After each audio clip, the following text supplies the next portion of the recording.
میانی صاحب قبرستان میں واقع حضرت سید یعقوب علی شاہ چشتی نظامی صابری وارثی کے دربار کو ان کے خلیفہ اور معروف روحانی اسکالر سید سرفراز احمد شاہ نے دربار کو غسل دے کر عرس کی تقریبات کا آغاز کیا۔ سید سرفراز احمد شاہ اور عقیدت مندوں نے دربار کو عرق گلاب سے غسل دیا۔ دربار پر عقیدت مندوں کی جانب سے دن بھر فاتح خوانی کا سلسلہ جاری رہا۔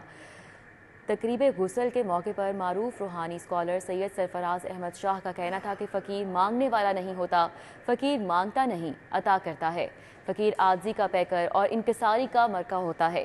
اس کے موقع پر D I G Muntazir Mehdi, D I G Imran Mahmood, صدر Faisalabad chamber of commerce doctor Khurram Tariq, general retired Zulfiqar Ali Khan, Syed Sohail Ahmed Shah, Rana Shoaib, Sabir Malik, Amir Riaz, Tipu Sultan سمیت دیگر عقیدت مند خواتین و حضرات کی کثیر تعداد موجود تھی، جبکہ لنگر کا بھی اہتمام کیا گیا۔ اختتامی دعا سے قبل حاضرین سے خطاب کرتے ہوئے سید سرفراز احمد شاہ نے کہا کہ سید یعقوب علی شاہ چشتی علم کے سمندر تھے۔ ایسی شخصیات صدیوں بعد دنیا میں آتی ہیں۔